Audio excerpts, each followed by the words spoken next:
एक व्यक्ति का 26 गुरु भी होती है, लेकिन ये मानव के अंदर में लगभग हमको 4, 5, 6 गुरु तो करना ही पड़ता है। माता पिता प्रथम गुरु, विद्या गुरु, फिर शिक्षा गुरु, फिर कर्ण गुरु, यह हमको बहुत आवश्यकता है। और गुरु करना उसी को जो विरक्त हो, जो परिवार से बंधन नहीं हो, और वो परिवारी हो और बंधन में हो, फिर उससे उपदेश लेने से तुम्हारी कल्याण, वो अपना कल्याण करेगा या तुम्हारी कल्याण करेगा? तुम्हारे कल्याण के लिए हजारों का जाप करना पड़ता है। मुख्य गति प्राप्ति के लिए इसलिए गुरु किया जाता है। गोजे अंधकार रोजे प्रकाशित। गुरु शब्द का अर्थ है अंधकार से प्रकाश में पहुंचाने वाले होते हैं गुरु।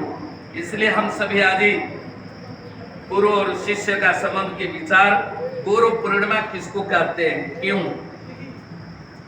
भारतीय संस्कृति में गुरु का स्थान सर्वोच्च माना गया है। सबसे भारत में सबसे बड़ा उच्च पद भी है तो गुरु है। गुरु गरीयान है।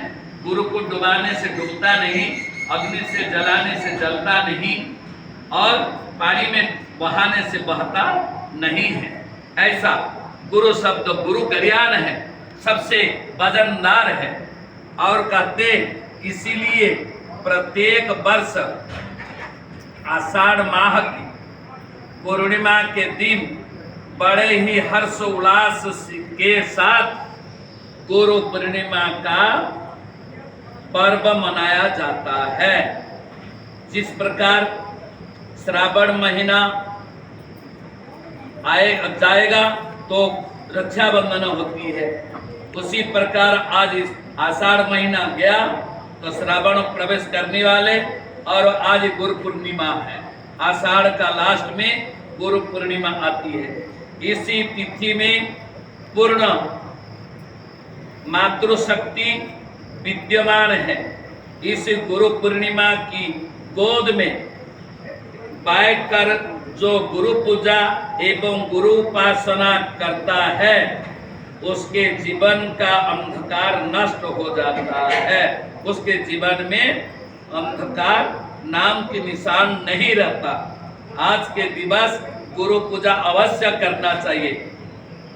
गुरु पूजा किस प्राप्ति होती है?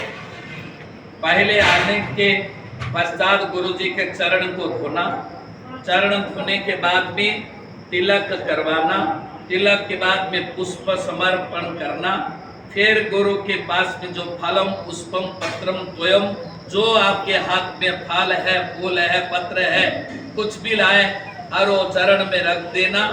यही गोद में रखते, गोद में नहीं चरण में, ध्यान रखना, हर बार तंग करते है ना।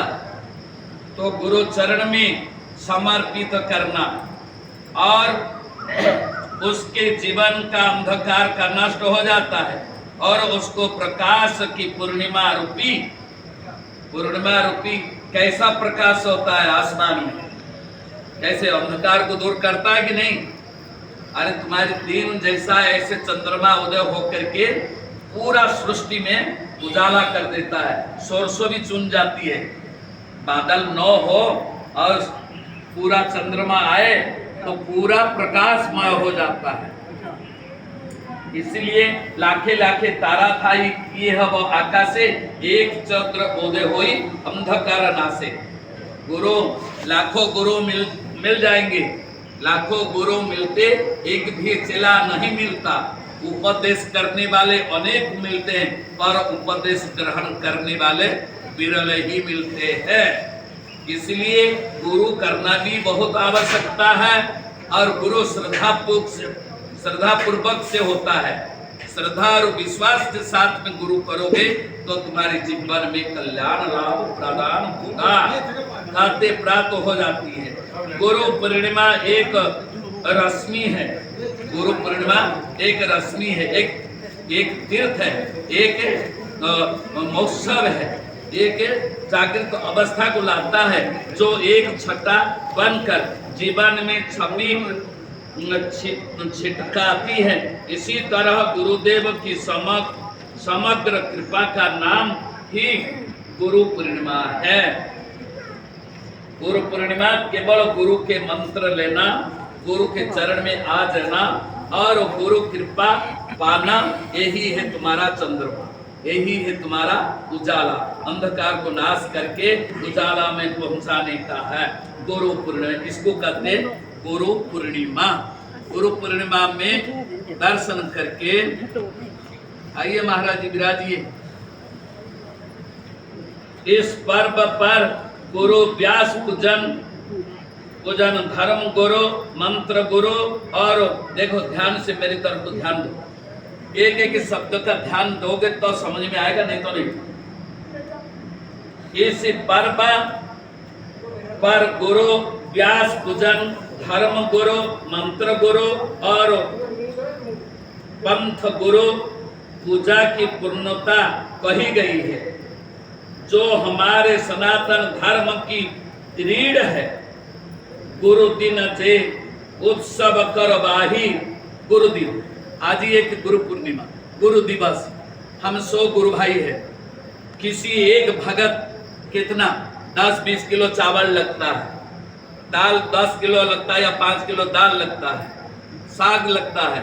ये क्या शास्त्र करा, मैं नहीं कह रहा हूं, शास्त्र कहता है गुरु दिन से उत्सव करवाही। जो गुरु के पूर्णिमा के दिन उत्सव, मतलब वही सत्संग वालों को प्रसाद पवाना।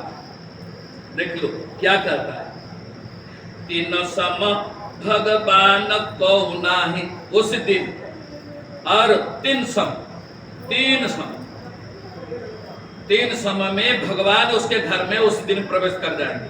गुरु कृपा है और संगत को प्रसाद पवाना है। इसलिए आषाढ़ शुक्ल पूर्णमासी को, आषाढ़ पूर्णमासी को गुरुत्सव बड़तन मानासी को। गुरु पूर्णिमा के दिन शिष्यगण अपने अपने गुरुजनों की श्रद्धा भक्ति के साथ पूजा करते हैं, फल फूल चढ़ाते हैं, चंदन तिलक लगाते हैं, माल्यार्पण करते हैं, चरणामृत उतारते हैं, चरणामृत उतारते हैं। उतारते मतलब की हुंदा, चरणामृत उतारते क्या, नहीं समझ में आया ना। चरण को धोकर चरणामृत लेना, उसको उतारना कहता है, धोना नहीं। चरणामृत उतारते हैं, ठीक है, चरणामृत उतारते हैं, आरती पूजा करते हैं, फिर आरती पूजा करते हैं, और यथाशक्ति दान दक्षिणा करके, यथाशक्ति, किसी को कोई मजबूरी नहीं होता, किसी को जोर जबरदस्ती नहीं होती। फलम पुष्पम पत्रम त्वय, बाद में दक्षिणा आती है। दक्षिणा में जिसको जितना जोड़ा उतने ही समर्थ के अनुसार करना चाहिए, नहीं तो कोई आवश्यकता भी नहीं। लोभी गुरु को लालची चेला, जम द्वारे ठेलम ठेला। तो गुरु वही होना चाहिए जो लोभ ना करे, चेला वो हो जो लालची न हो, है ना। गुरु मुझे कुछ दे दे, मुझे कुछ दे दे, ऐसे मन में हमेशा रखे तो वो चेला भी चेला नहीं है। दंडवत प्रणाम करते हैं तथा उन्हें महिमा मंडित करते हैं। सर्व श्रुति शिरो रत्न